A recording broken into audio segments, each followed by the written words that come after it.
Hello friends, welcome to another session of mains 450 series. आज इसमें हम देखेंगे वो टॉपिक जो मैं कई दिनों से आपके साथ न्यूज़पेपर में अवॉइड कर रहा था बिकॉज मैं इसे एक ही बार में पूरा डिटेल में कवर करना चाहता था।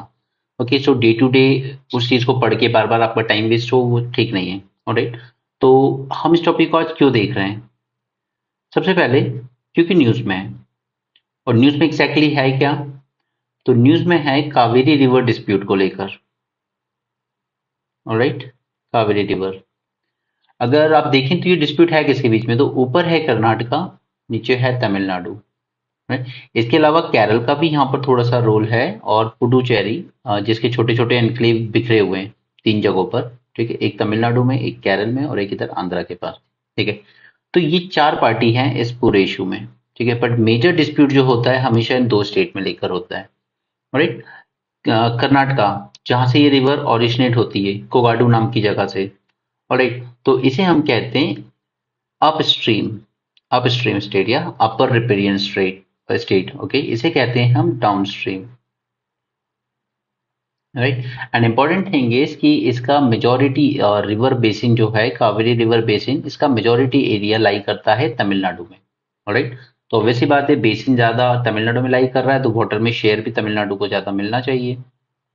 राइट, तो चलिए शुरू करते हैं। यहाँ से आपको क्वेश्चन किस तरह से आ सकता है, पहले वो एस्पेक्ट डिस्कस करते हैं। देखिए, डायरेक्ट अगर आप सोचेंगे कावेरी रिवर डिस्प्यूट पर क्वेश्चन आ जाएगा तो मैं इसको डिटेल में प्रिपेयर कर लूँ, तो प्रिपेयर मैं करवा दूंगा यहाँ, बट इस पे डायरेक्ट क्वेश्चन आने के चांसेस कम है। अगर क्वेश्चन आएगा पूरा ओवरऑल तो एक तो पूछा जाएगा इंटरस्टेट रिवर डिस्प्यूट्स, तो इसके रीजंस क्या हैं, क्यों हो रहे हैं ये डिस्प्यूट्स बार बार।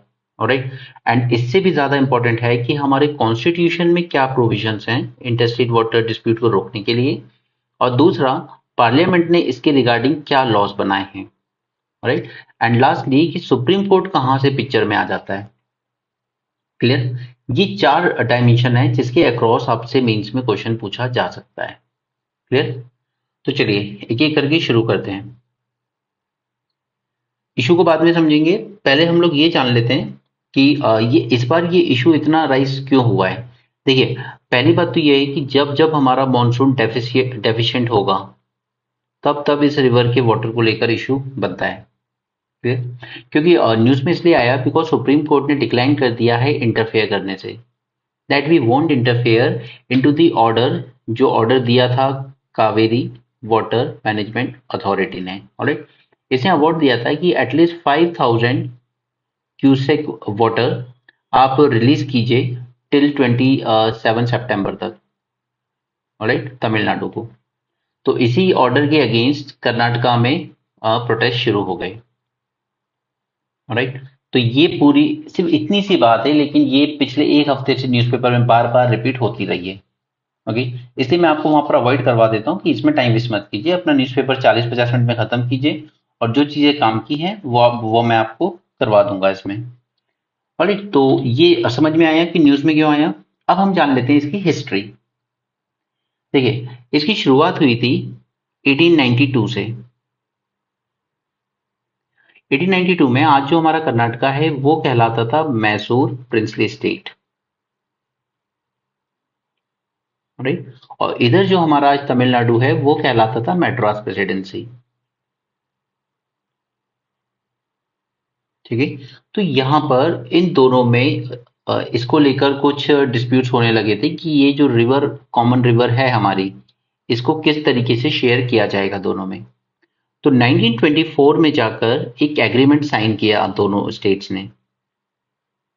right? और ये एग्रीमेंट साइन किया गया 50 इयर्स के लिए, तो इन्होंने जो भी अरेंजमेंट किए वो 50 इयर्स तक वैलिड रही। अब 24 से एग्जैक्ट 50 इयर्स आपके कहां पे खत्म हुए? 1974 में। तो इस वक्त कर्नाटका ने क्या किया कि उसने अपने कुछ 5 रिजर्वायर बनाए थे। राइट, इन्होंने अपने कुछ, सॉरी 5 नहीं, जस्ट 4 रिजर्वायर थे। ये 4 रिजर्वायर में कावेरी का वाटर डाइवर्ट करना शुरू कर दिया। ऑलराइट, वाटर को डाइवर्ट करने लगा वो इन रिजर्वायर्स में स्टोर करने के लिए, और ये सब उसने किया विदाउट कंसेंट ऑफ तमिलनाडु, क्योंकि उसका ये मानना था कि हो गया 50 साल, हमने जो एग्रीमेंट साइन किया था वो पूरा हो गया, अब हम इस वाटर को जैसे चाहें वैसे यूज कर सकते हैं। ठीक है, तो यहां पर तमिलनाडु का कंसेंट नहीं लिया गया वाटर को डाइवर्ट करने के लिए। क्लियर, फिर ये इशू यहाँ से पहली बार बढ़ना शुरू हुआ और 1990 तक आते आते सेंट्रल गवर्नमेंट ने स्टैब्लिश की ये Kaveri water dispute tribunal. Okay, tribunal, पहले ट्रिब्यूनल स्टैब्लिश हो रहा है यहाँ पर। ठीक है, और ये सेंटर ही इशू करता है। अगर दो स्टेट के बीच में झगड़ा है तो वो सेंटर के पास जाते हैं, फिर सेंटर या तो मीडिएशन करने की कोशिश करता है कि आप दोनों आपस में कुछ समझ लीजिए। अगर नहीं हो पाते हैं नेगोशिएशन तो फिर ट्रिब्यूनल स्टैब्लिश किया जाता है। ऑलराइट, तो 1990 में कावेरी ट्रिब्यूनल स्टैब्लिश किया गया। 17 ईयर्स लग गए इसको अपना अवार्ड देने में। ओके, ये जो डिसीजन देता है उसको अवार्ड कहते हैं, और अवार्ड देने में इसको लग गए 17 ईयर्स। ठीक है, फिर फाइनली एक फाइनल ऑर्डर निकल के आता है 2007 में। ओके, इसमें सब कुछ स्टडी करने के बाद, सब कुछ देखने के बाद ये माना गया कि टोटल 740 टीएमसी, ओके, इतना पानी है कावेरी के पास, तो उसे चारों स्टेट में डिवाइड कर दिया गया। तमिलनाडु को मिला 419 टीएमसी, कर्नाटका को मिला 270, 30 गया केरल को और 7 दिया गया पुडुचेरी को। क्लियर? तो ये अवार्ड आया यहाँ पर। ठीक है, इसके बाद भी तमिलनाडु की एक्चुअली डिमांड थी कि मुझे 540 टीएमसी दिया जाए, बट इतना तो मिला नहीं, तो इस अवार्ड को भी इन सब लोगों ने फुली एग्री नहीं किया। Right, now coming to 2018। 2018 में सुप्रीम कोर्ट ने यहां पर पहली बात तो उसने ये कही कि देखिए ये जो इंटरस्टेट रिवर हैं ये नेशनल एसेट है, किसी भी पर्टिकुलर स्टेट की आप कह सकते हो कि एक्सक्लूसिवली उसकी प्रॉपर्टी नहीं मानी जाएगी। ठीक है, और ये जो वाटर का डिस्ट्रीब्यूशन का था जो ट्रिब्यूनल ने अवार्ड दिया था उसमें कुछ माइनर से ट्वीक कर दिए इसने। ठीक है, थोड़ा सा तमिलनाडु का शेयर बढ़ा दिया, इस तरीके की चीजें। ठीक है, ताकि तमिलनाडु सेटिस्फाई हो सके। ऑलराइट, और कोर्ट ने सेंटर को कहा कि आप ये जो पूरी अरेंजमेंट है इसको नोटिफाई कीजिए। नोटिफाई कीजिए यानी कि देखिए ट्रिब्यूनल का काम होता है कि उसने अपना अवार्ड दे दिया, उसका काम खत्म, क्लोज डाउन। ठीक है, तो आपको कोई अथॉरिटी तो चाहिए ना, एक अथॉरिटी बनानी होगी जो इस बेसिन का मैनेजमेंट देखेगी कंसिस्टेंट बेसिस पर। ठीक है, तो सेंटर ने कंस्टिट्यूट किया इसके लिए जून 2018 में central water Kaveri water management authority. Alright, ये कंस्टिट्यूट की सुप्रीम कोर्ट की डायरेक्शन को मानते हुए सेंट्रल गवर्नमेंट ने। ऑलराइट, और इसी का एक टेक्निकल आर्म है जो टेक्निकल चीजें देखता है, जिसमें एक्सपर्ट्स होते हैं। ओके, वो है कावेरी वाटर रेगुलेशन कमेटी। ठीक है, इसी के अंडर में। तो ये कावेरी की अब तक की पूरी टाइमलाइन है। आई होप यहां तक समझ में आया हो सब कुछ। तो अब हम लोग आगे चलें। राइट, तो अब इसने अथॉरिटी ने ही ये जजमेंट दिया है प्रेजेंट में कि आप 5000 क्यूसेक वाटर रिलीज कीजिए तमिलनाडु को। राइट, और इसी के अगेंस्ट ये सारा प्रोटेस्ट शुरू हुआ है। कर्नाटका कह रहा हम नहीं मानेंगे ये अवार्ड। ठीक है, और जब वो सुप्रीम कोर्ट में गए कि हमें ये अवार्ड एग्री नहीं है, तो सुप्रीम कोर्ट ने डिक्लाइन कर दिया कि अब हम इस अवार्ड में या इस केस में कोई भी इंटरफेरेंस नहीं करेंगे। राइट, ये वो पूरी न्यूज है जो अब तक आप लोग न्यूज़पेपर में देख रहे थे। ठीक है, अब एक बार जरा रीजन देख लेते हैं कि प्रॉब्लम क्या है इसमें, इस कावेरी रिवर को लेकर ही क्यों डिस्प्यूट आते हैं।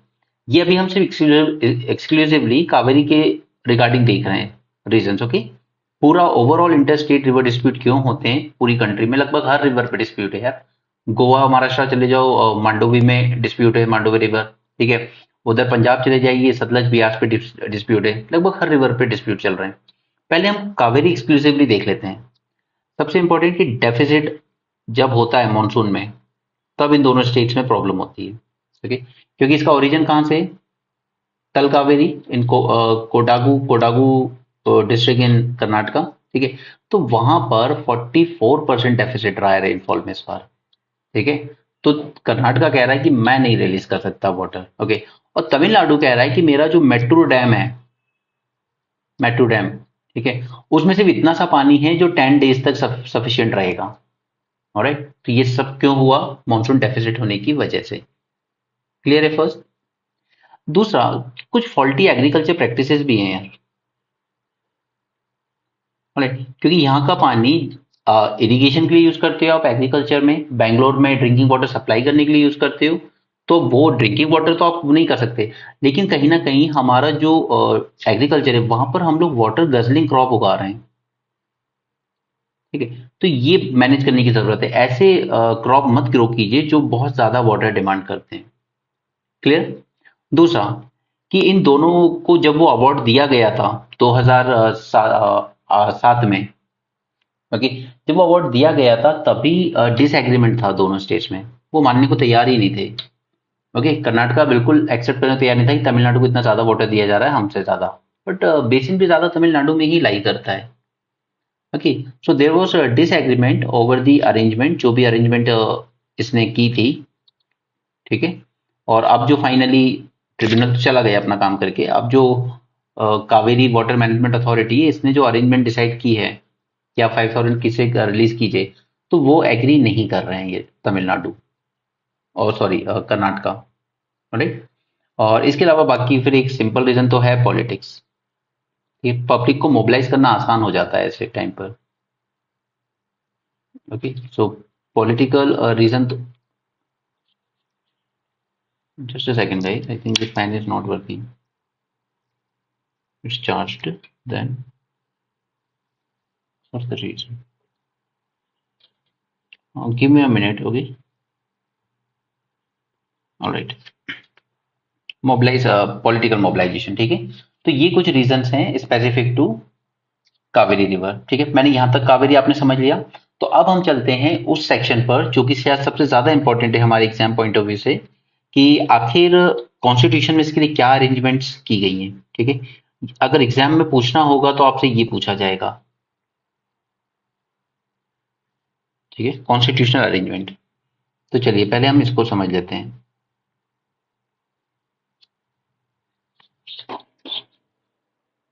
देखिए, आप जानते हैं शेड्यूल 7, राइट। शेड्यूल 7 में क्या है, हमारी 3 लिस्ट है, राइट। तो उसी में से एक लिस्ट है यूनियन लिस्ट फर्स्ट, ठीक है। साथ में स्टेट लिस्ट भी है हमारे पास। तो अब ये प्लीज याद रखिएगा। और एक फाइनली कि हमारा एक अलग से आर्टिकल 262 है, ठीक है, इसको याद रखिएगा। नाउ सी, यूनियन लिस्ट में एंट्री 56, रिमेंबर दिस, एंट्री 56 ये कहती है that centre has the power to regulate interstate river, alright. किसी एक स्टेट का राइट नहीं है उस रिवर पर, अगर वो 2 स्टेट या उससे ज्यादा स्टेट के बीच में पास हो रही है, right. So this is entry 56। Now look at entry 7, entry 17, sorry, without getting confuse, right. यहां पर स्टेट्स को ऑटोनॉमी दी जाती है that you can, there is autonomy with respect to utilisation of water for drinking purpose, for irrigation purpose, okay, for storage purpose, right. But subject to provisions made under entry 56, subject to provisions of entry 56, ठीक है, इसको ध्यान में रखते हुए, ठीक है, इस एंट्री 56 में जो प्रोविजंस हैं उसको काउंटर नहीं कर सकते, subject to the provision made under entry 56, इस बात को ध्यान रखिएगा, ठीक है। तो ये दो state, union list state list की बात हो गई। अब देखते हैं आर्टिकल 262 क्या कहता है कॉन्स्टिट्यूशन का। देखिए, ये कहता है कि that parliament by law can provide for adjudication, okay, adjudication of any dispute with respect to use, distribution and control of interstate river, right. तो ये कॉन्स्टिट्यूशन प्रोविजन है अंडर आर्टिकल 262 जो पार्लियामेंट को पावर देता है कि वो एक लॉ बना सकता है इस पे, ma'am focus on this word law. Parliament एक लॉ बना सकता है इसके लिए, अगर कोई डिस्प्यूट आता है तो उसको कैसे एडजुडिकेट करना है, ये पार्लियामेंट का बनाया हुआ लॉ डिसाइड कर सकता है। This is first point. Now focus on second point, this is most important. Parliament can bar supreme court और any other court that it will not have jurisdiction, okay, it will not have any jurisdiction in such cases। तो फिर आप सोचेंगे कि फिर supreme court में कैसे पहुंच जाते हैं ये लोग, जस्ट अ सेकंड यार, लोग डिस्टर्ब कर देते हैं बीच में, just a minute guys.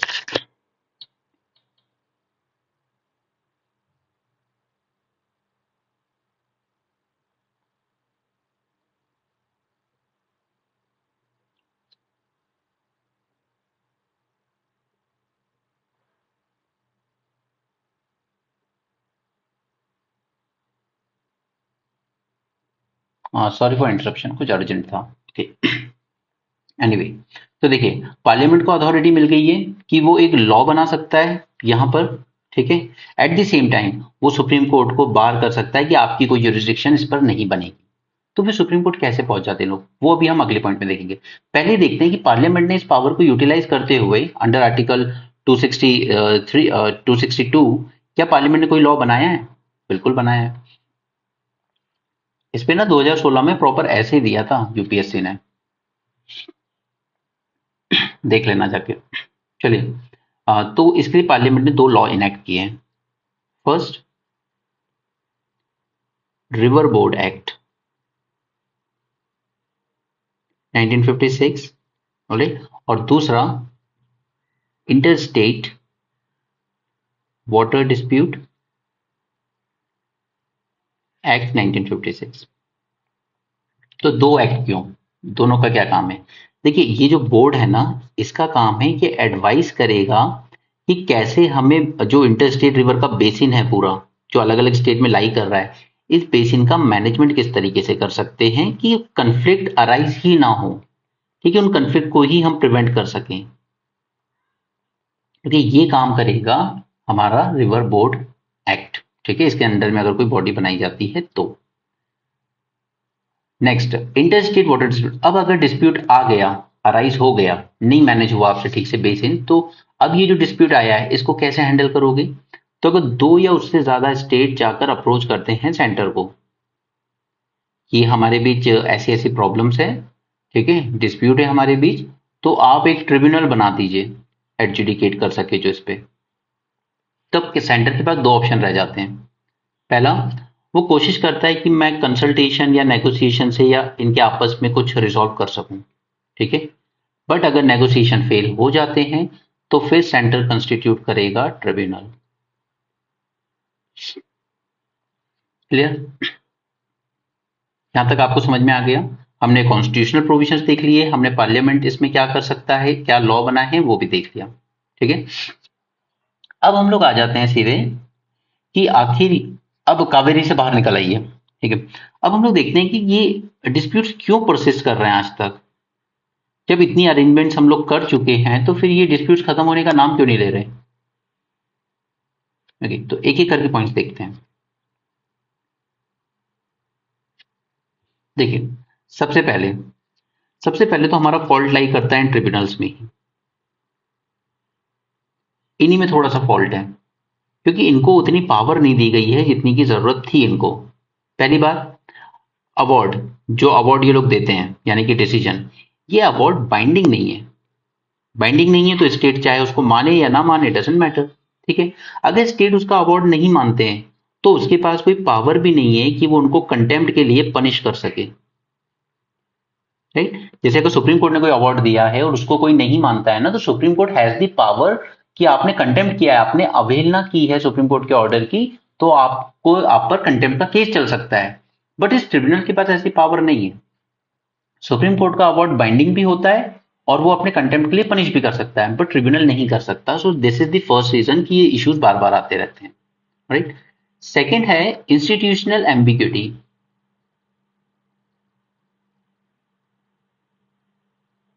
Institutional ambiguity से मेरा क्या मतलब है? देखिए, इंस्टीट्यूशनल एम्बिग्यूटी से ये कि मैंने आपको ऊपर बताया कि पार्लियामेंट सुप्रीम कोर्ट को बार कर सकता है कि आप इसमें इंटरफेयर नहीं करेंगे, हम एक अथॉरिटी बनाएंगे, ट्रिब्यूनल बनाएंगे, वो डिसीजन देगा, ठीक है। तो फिर सुप्रीम कोर्ट क्यों जा रही है ये गवर्नमेंट बार बार?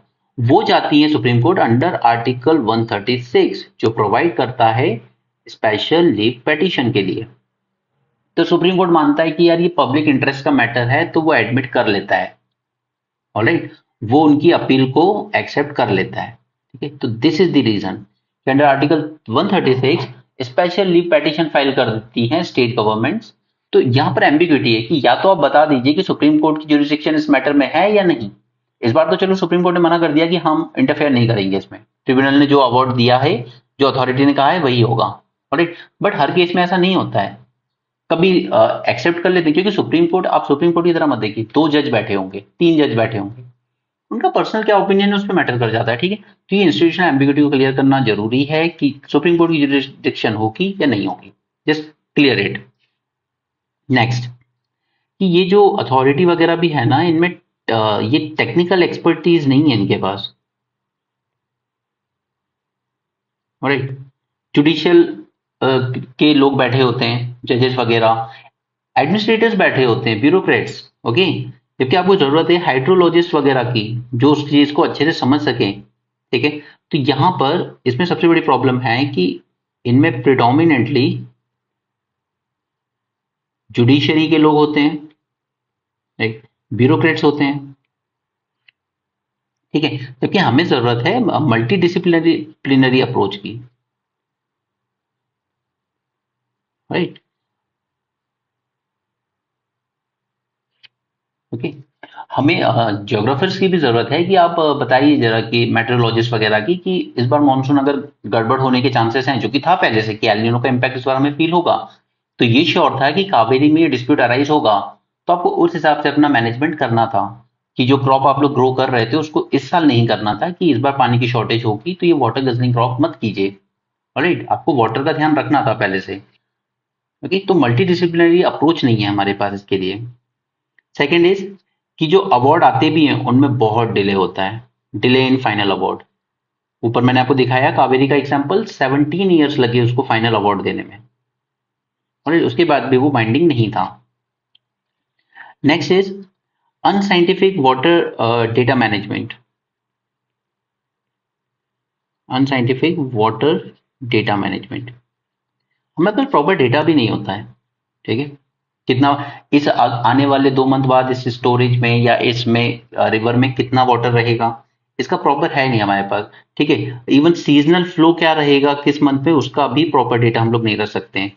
और वो सब इसीलिए क्योंकि आपने किसी भी अथॉरिटी में, किसी भी बोर्ड, किसी भी कमेटी में आप ब्यूरोक्रेट्स बिठा देते हो या आप जजेस बिठा देते हो, बट आप एक्सपर्ट्स नहीं बिठाते हो।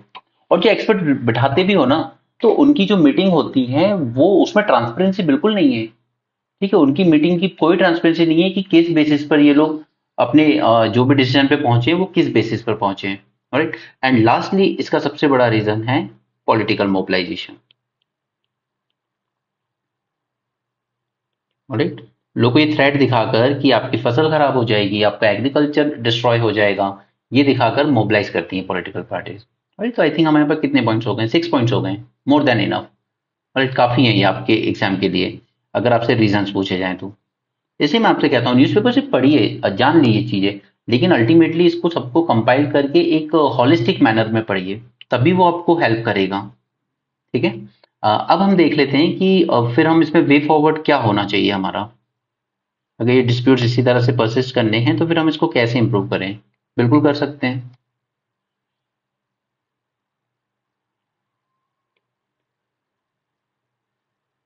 अच्छा guys, before moving forward I would like to tell you one thing that हम लोगों ने साथ में जो 75 डेज का चैलेंज शुरू किया है उसको प्लीज मिस नहीं कीजिएगा। वो बहुत important, that will be equally helpful जितना आप मीन्स 450 में कवर कर रहे हैं ना, इसमें हम लोग होलिस्टिकली एक टॉपिक को देखते हैं। और जो 75 डेज का चैलेंज है, ठीक है, उसमें आपको एडिटोरियल बेस्ड आंसर राइटिंग करवाई जा रही है, क्योंकि इस बार आपने मेंस में पेपर देखा होगा, एडिटोरियल से काफी क्वेश्चंस लिए गए थे, जैसे सुसाइड वाला क्वेश्चन था, राइट, उसी तरीके से। तो जो भी एडिटोरियल आएगा उसी को टॉपिक को होलिस्टिकली उसी दिन आंसर राइटिंग प्रैक्टिस उसके साथ कराई जाएगी आपको, alright. So please don't miss that. And उसके अलावा टेलीग्राम चैनल पर आप जरूर ज्वाइन कीजिए ताकि आप लोग की उसके साथ एमसीक्यू प्रैक्टिस हो सके। इसमें एमसीक्यू आपको एक तो करंट अफेयर बेस्ड जो कि हम लोग न्यूज़पेपर में डिस्कस करते हैं उस पर बेस्ड होंगे, दूसरा पॉलिटी पे बेस्ड होंगे, बिकॉज अभी हमारा पॉलिटी का जो कोर्स चल रहा है, लाइव सेशन जो होता है रात को 10 बजे, ओके, 10 PM। अभी तो मैंने उसका एक पार्लियामेंट चैप्टर जो काफी इंपॉर्टेंट था तो मैंने उसको फ्री रखा था, ठीक है।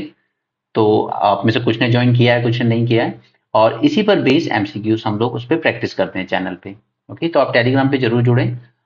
इसके अलावा देखिए, अगर आप पहले से कोचिंग कर चुके हैं, पहले से तैयारी कर रहे हैं, तो आपको ये जरूरत नहीं है ये सब लाइव सेशन लेने की या कोर्स ज्वाइन करने की, नहीं है जरूरत। बट अगर आप फ्रेशर हैं और सोच रहे हैं कि सेल्फ स्टडी से हो जाएगा तो प्लीज इतना लाइटली मत लीजिए, ओके। हो सकता है ज्वाइन कीजिए। चलिए वे फॉरवर्ड देख लेते हैं कि क्या कर सकते हैं फिर। सबसे पहले कि हमें जो हमारे ट्रिब्यूनल्स हैं तो इनका जो अवार्ड होता है यानी डिसीजन, उसको सेम फोर्स देना होगा सुप्रीम कोर्ट के जजमेंट की तरह, it should carry same weight. यानी कि वो बाइंडिंग भी होना चाहिए और अगर स्टेट्स उसको फॉलो नहीं करते हैं तो कंटेम्प्ट का केस भी उन पर चलना चाहिए। क्लियर? दूसरा, जितना हो सके आप कोशिश कीजिए कि कोई म्यूचुअली एक्सेप्टेड सॉल्यूशन निकालें आप, जो दोनों स्टेट को मंजूर हो, ताकि जैसे अगर दो गवर्नमेंट एग्री कर जाती है तो उसके बाद उन पर्टिकुलर स्टेट्स में अपोजिशन पार्टीज पॉलिटिक्स के लिए मोबिलाइज करना शुरू कर दें, वो ठीक नहीं है। ऑलराइट, तो ऐसा कीजिए कि वो दोनों स्टेट के लोगों को भी एक्सेप्टेबल हो। ऑलराइट, स्पेशली स्पेशली कुछ ऐसा फॉर्मूला डिजाइन करने की जरूरत है कि डेफिसिट ईयर में क्या करेंगे, अगर हम डेफिसिट हो गया कभी मॉनसून में तो हम किस तरीके से हैंडल करेंगे। क्योंकि देखिए पिछले 5 साल से जब से ये अवार्ड आया था 2018 में, तब से कोई डिस्प्यूट नहीं हो रहा था, इसी साल हुआ है। क्यों? क्योंकि डेफिसिट ईयर आया एंड आपने इसके लिए कोई अरेंजमेंट करके नहीं रखी थी कि अगर ऐसी नौबत आएगी तो दोनों स्टेट इसको किस तरीके से हैंडल करेंगे।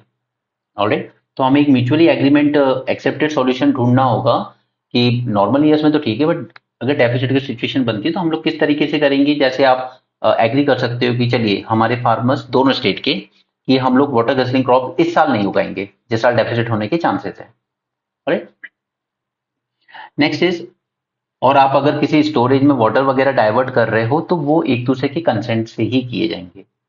राइट, नेक्स्ट इज, ये बहुत इंपॉर्टेंट है कि हमें ट्रांसपेरेंसी होनी चाहिए कि ये जो CWRC एंड CWMA अथॉरिटी, ये दोनों किस बेसिस पर फंक्शनिंग कर रही हैं, किस तरीके से इनकी फंक्शनिंग हो रही है। राइट, ऐसा नहीं कि आपने बंद कमरों में बैठ के बना दिया, नहीं, आप जाके देखिए। ओके, आप प्रॉपर किस वे में आपने किस बेसिस पर वो डिसीजन दिया है कि 5000 क्यूसेक वाटर रिलीज कीजिए, इस पे ट्रांसपेरेंसी लाने की जरूरत है ताकि वो ट्रस्ट रहे दोनों स्टेट्स को एक दूसरे पर कि हाँ ये प्रॉपर एनालिसिस के बाद ही दिया गया ये अवार्ड। ओके, नेक्स्ट इज कि एक टाइम फिक्स करने की जरूरत है, फिक्स टाइम फ्रेम जिसमें आपको अवार्ड देना होगा। ये नहीं कि 17 साल तक अवार्ड ही नहीं आ रहा है, fix time frame for adjudication. Right, next is better data management. आपके पास प्रॉपर डेटा होना चाहिए कि इस मंथ में यहाँ पे वाटर लेवल इतना नीचे जा सकता है या इतना ऊपर जा सकता है, इस तरह से। राइट, नेक्स्ट इज, हम लोग कर सकते हैं कि आपने सुना होगा आर्टिकल 263, इसमें क्या है, इंटर स्टेट काउंसिल। ठीक है, इसको रिवाइव रिवाइव तो खैर कर दिया है, रिजुविनेट करने की जरूरत है एक्चुअली। ओके, यहाँ पर जो हम प्रिंसिपल की बात करते हैं ना, कोऑपरेटिव फेडरलिज्म, कि स्टेट्स आपस में बात करें, लड़ने की बजाय आप यहीं पे बात कीजिए कि देखिए इस बार मॉनसून डेफिसिट रहा है तो आप भी कोशिश कीजिए कि आपके इधर के फार्मर्स उस तरह के क्रॉप्स ना उगाएं ना हमारे इधर के फार्मर्स उगाएंगे। ठीक है, आप भी कोई वाटर डाइवर्ट मत कीजिएगा बिना हमें बताए। ऑलराइट, तो इस तरह की बातें आप इंटर स्टेट काउंसिल में कर सकते हैं। और फाइनली रोल ऑफ मीडिएशन, खासकर सेंटर का रोल। ठीक है, कि सेंटर से मीडिएशन करेगी। देखिए 2-3 महीने की बात है, अभी नॉर्थ ईस्ट मानसून जब आएगा तो ये तमिलनाडु में प्रॉब्लम सॉल्व हो जाएंगी, तो आप इतना एग्रेसिव होने की जरूरत नहीं है। तो ये कुछ हमने इस टॉपिक के बारे में कुछ डायमेंशन देखे, वे फॉरवर्ड देखा, रीजंस क्यों परसिस्ट कर रहे हैं अभी तक ये देखा। ये सबसे इंपॉर्टेंट है, इसको इग्नोर मत करना। ठीक है, ये आपसे कॉन्स्टिट्यूशनल प्रोविजंस, ठीक है, शेड्यूल 7 में जो है, और दूसरा आर्टिकल 262। राइट, इसको लेकर जो हमने दो एक्ट बनाए हैं, river board act 1956 and interstate water dispute act 1956। ठीक है, ये चीज हमने की है। दूसरा, हमने रीजंस जान लिए थे कि क्यों कावेरी में डिस्प्यूट चल रहा है। यहाँ पर हमने कावेरी की टाइमलाइन देख ली थी। ओके, 1892 से शुरू हुआ था, 1924 में एक एग्रीमेंट साइन हुआ, 74 में वो एग्रीमेंट खत्म हुआ, 1990 में ट्रिब्यूनल सेटअप किया गया और 2018 में उसको लेकर प्रॉपर अथॉरिटी बनाई गई और एक कमेटी बनाई गई। राइट, और यहाँ पर कि ये न्यूज़ में क्यों था ये हमने जान लिया। Okay, so that's it about this topic. अगर आपको पसंद आया हो तो do give a like and please share the channel among your friends and do join us on Telegram. Okay, and if you want you can join us for a polity session at 10 p.m. Okay, so thank you. Thanks for joining this session. Have a great day and keep learning, guys.